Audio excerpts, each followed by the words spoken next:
All right, welcome back, Benny. We're back in our little cave. Exactly. It's Bryan and Ben from Elvis, Monroe. This is Story So Far, and shout out to Rock Rage Radio, all the listeners out there. Shout out to our label, Curtain Call Records. This is our way of telling the stories like we're so used to. We're used to standing on stage and telling stories about how these songs come about, where they come from, and just this journey that you and I have been on for, 11 years now? 12 years. 12. Yeah, time flies when you're having fun. Dang. It's cool, actually, because when you do it all the time, you kind of do it and you move on. And, every night the songs have a life of their own. Yeah. Depending on the audience, maybe some audiences like it, maybe some don't. Haven't had too many of those, thank God. But the songs mean things for me. Speaking for me, they're different every single night. And that's the beauty of the live music thing. But it's a stamp, a moment in time when we write the songs, that doing this has taken me back to why we started the root of it, where it's at. And exactly. Also the fun of doing it. Like, why did we start down this journey anyway? Why did we put 12 years of our lives into doing this? Like, when you're doing it all the time, you just kind of do it and really think about it. And we haven't got to do this for way too long. So doing this again, it reminds me of why. And in the hustle and bustle of the everyday, to press pause and come in and talk about, specifically, we're talking about a song called Rewind. Right. Tonight. Which is very ironic because we're sitting here talking about going back. Exactly. In time. That's my exact point, man.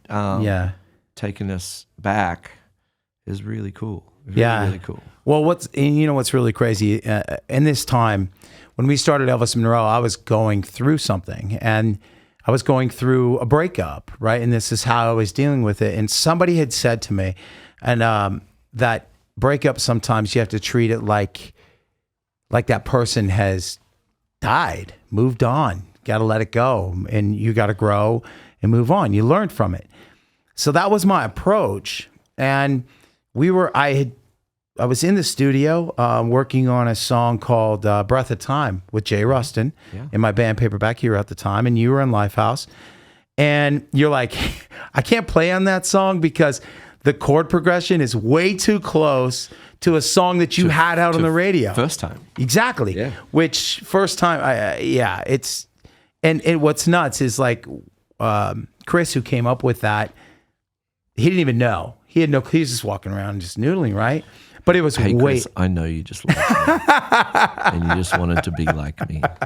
So it was one of those things where we're in the studio, and so Todd Berman says, "I'll play acoustic guitar on the track for you," and so he comes in and plays acoustic guitar on that song, and he actually wrote the bridge of that song with me.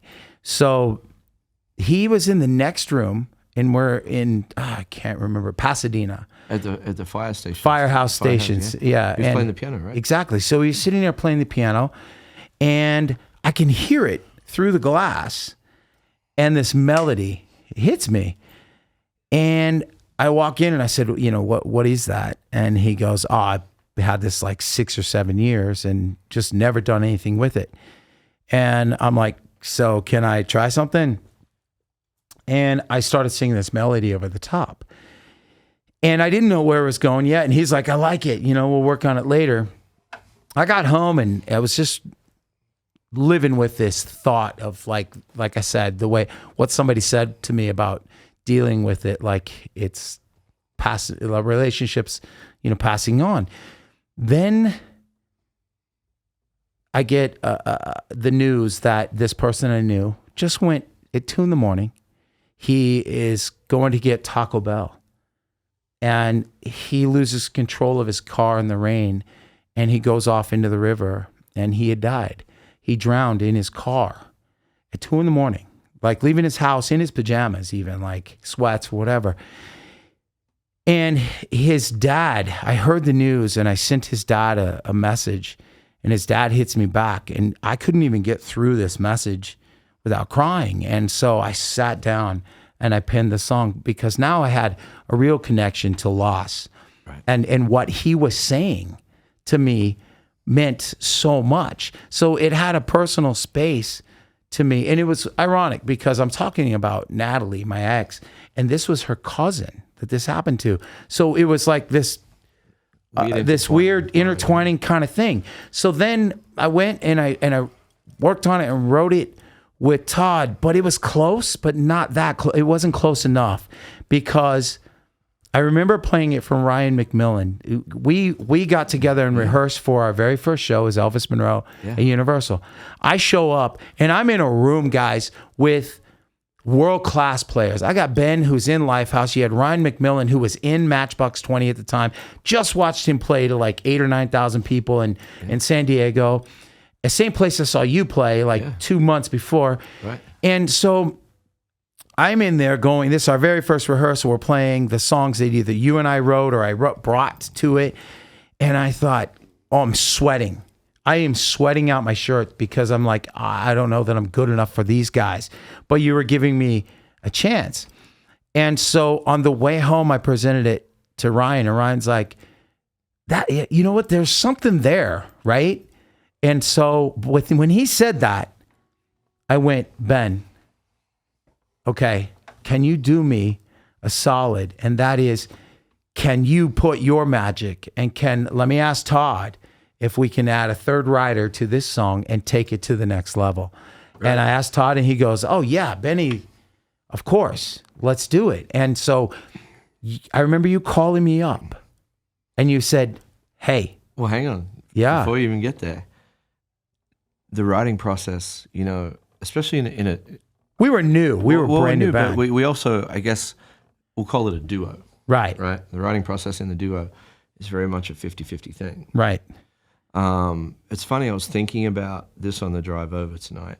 Didn't know we'd talk about it now, but I was just thinking about the process of writing songs and how we might be coming from two totally different places. You're telling a story about loss of someone in your life and then someone else, like real stories of real shitty things that have happened either to you or somebody else. So it's coming from a place of experience, right, and having to get something out, right. For me, it was nothing to do with any of that. You know what I mean? It was. I remember you sending me the piano demo. It was a piano demo, and I was living in this cool house on the half estate in Claremont, and everyone was gone. This house is kind of like the inside of a 1980s cruise ship. It really was. It had no corners in this damn house. It's all circles. Curves and Chase, rocks. if you saw his house, it was insane, dude. It was curves and rocks and, 30-foot ceilings and glass and really inspiring, very ambient sounding room. And I find a lot of times sound inspires me. Oh, yeah. Not so much experience or, it's, right. I'll pick up something and the sound will turn it into something. I've been listening to that song and I liked it, but I didn't love it. I didn't know what to do with it. And I remember I was like experimenting with the guitar. And ironically, it ended up kind of turning into what we built Elvis on. Right. Our sound. But I plugged an acoustic guitar into this giant PA that I had set up. And I just cranked the shit out of it, And I was playing and I stumbled across this little...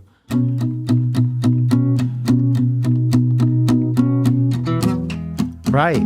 This little kind of riff that I was going over and over again in a different key, whole different thing. I'm like, well, wait a sec.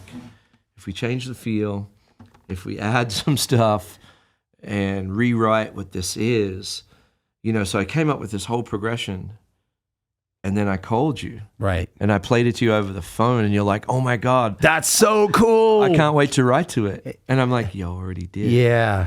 And I remember that call. Yeah. Because we were so new. And it ended up being the song we opened the show with. Yeah. We opened the show with that. And it's on this record, which I'm really excited about. And the original demo was really quite sad. It was sad. And this had... I won't say sappy, just sad and mellow. Yeah. And dark in a way. Right. It was. Whereas this kind of, for me, it feels like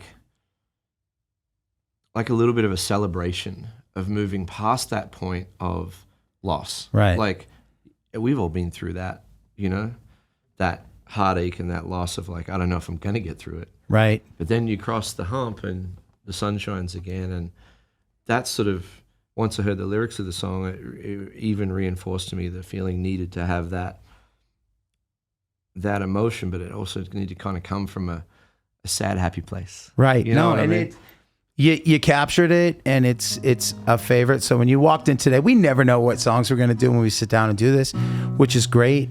I never know if I'm going to remember them. Exactly, and that's the same, you know. And it's been a while, Chase, you get to experience this with us. So you know, what are you thinking, man? Like, it just, I love to watch you guys work it out. You're just like, okay, let's run this chorus again. And then you start playing, and I'm like, he's not making mistakes, and you're not making mistakes. Yeah, thanks, I love man. it. You know why, Chase? Why? They're fucking awesome. Damn straight. Damn straight. No. So shout out to Todd Berman, though. Todd, it's really great we get to bring this one to life. And it went from a piano riff to my lyrics and melody to you doing your thing. And then Jay Rustin produced this song on this record. And Jay is still one of my favorite songs to play live. Oh. It rocks.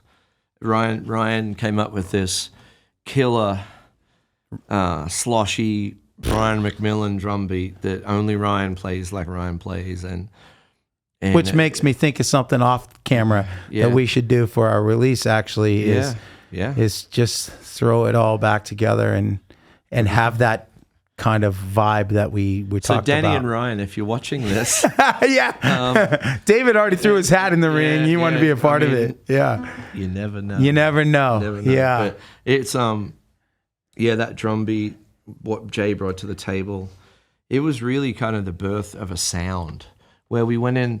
I remember telling you, like, extremely passionately that I wanted to make an acoustic record. Yeah. I don't know why, but I wanted to make an acoustic record. I think because it's what we did. And it was really sat down, right we there wrote in like front this. of us. And, right. and I'd never done that before. And I liked what we were doing. But we went in with Jay and we promised ourselves we had no rules. And we just make whatever sounded cool, and see where it went. And it's pretty exciting to put this out, because I know some people have heard some of these older songs, you know, the recorded versions, but we really didn't get an opportunity to really push it or show many people because we were told to pull it down. You know? Yeah, I remember that. So, again, no rules, full circle. Yeah, we're back to going it. around to tracking this new body of work. I don't know what you call it, an album or an EP, just tracking our new tunes. During the lockdown and the pandemic, it came out of a necessity to just be creative and have no rules. I really wanted to throw everything out the window and just go in, like, turn the rig on and see what came out. And I felt like that's how we started. That's how we started. That's how we needed to approach this. You know, what's great is John, shout out to John Coons and Gigi over at Curtain Call Records, because you guys actually believed in what we're doing and that we're not pigeonholed into rock, country rock, whatever. We're just Elvis Monroe. And in a time when you should be able to do that. You should be, because it's how we feel. It's whatever we're feeling in the moment when we write. I feel like, and I can say this now because we've lived it, like when we had these amazing, call them big city dreams with Elvis Monroe, and we got so close so many times, right? Where we really thought it was going to happen. It was going to be out, you know, the thing that changed all our lives, you know. I mean, it changed our lives as songwriters and friends, right? But, you know, to be a real job and to be able to do it every day. And we took the advice of a lot of people.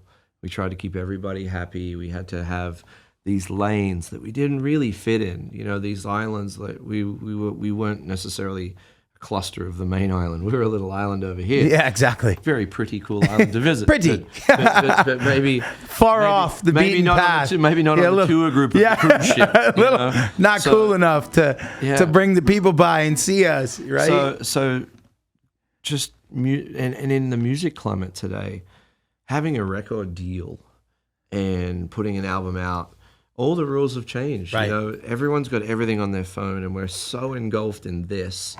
Every single one of us is engulfed in this, and it's the information superhighway of everything you want to see, everything you want to hear, everything you don't want to hear, and everything you don't want to see is force fed to you every day. Right. So I don't think the rules matter anymore. As long as we're happy and making cool shit, then Yeah.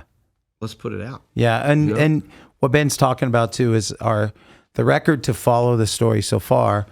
You know, if it had a title, it's either Competing with Giants or whatever, you know, which is fitting to what we're talking about. Yeah. That's the record to follow this one. And, you know, again, to have a team and have people, have Chase, have Sticky Paw Studios, everybody involved helping us build this, grow this, you know, put water on it and sunshine. I talked about that. It's been dormant for so long. COVID just kind of shut everything down, and coming out of it was just so different. We were all just struggling to try and work and make ends meet and make things happen. And now we have this outlet. We get to do this now, and it's taken on its own new life. And you did a great job in the studio producing it. Now we just got to find a way to get it finished while we share this music with you. So do you want to play this song for him? I want to give it a crack. Yeah, let's give it It's been a minute since we played and sang it. Exactly. So this song is called Rewind. It's on the Story So Far album. And those of you Rock Ridge radio listeners, maybe a little light for you, but hopefully it connects to you, because that's exactly what we're talking about. We just do what we feel, and here's one for you.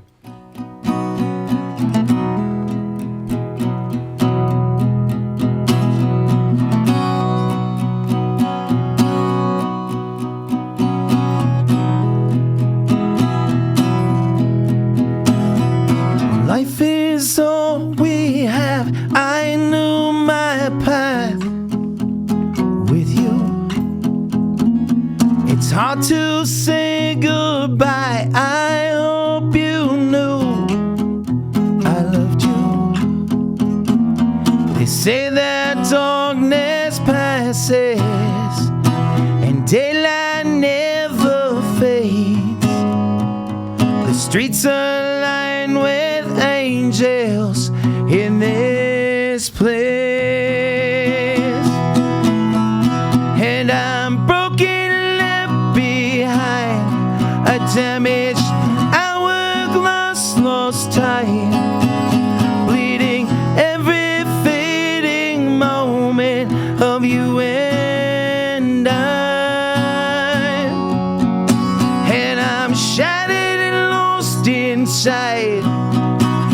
I'm told I'm here with time, still waiting for this life of you and I to rewind,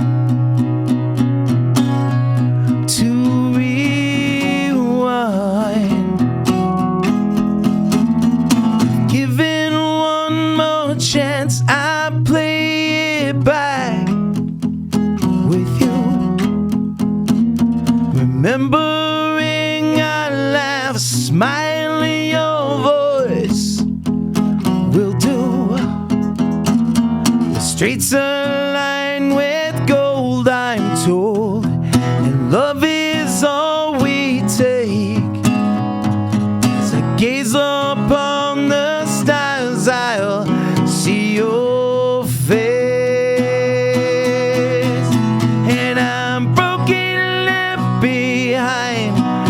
Damaged hourglass, lost time, bleeding every fading moment of you and I'm shattered and lost inside, and I'm torn out here with time, still waiting for this life of you and to rewind.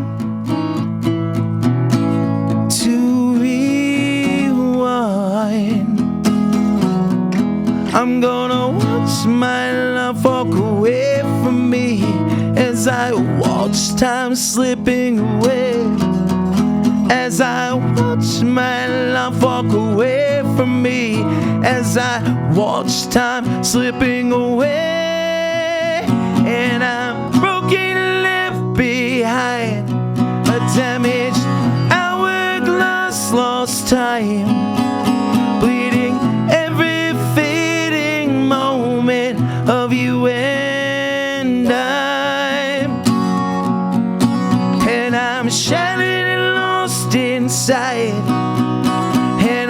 So now here with time, still waiting for this life of you and I to rewind, to rewind.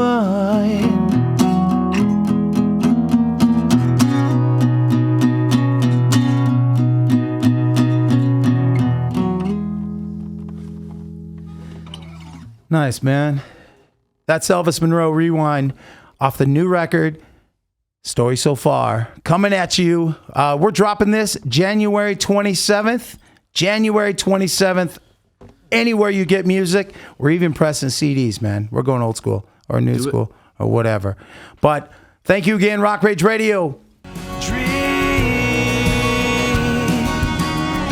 and I believe it's coming around to me.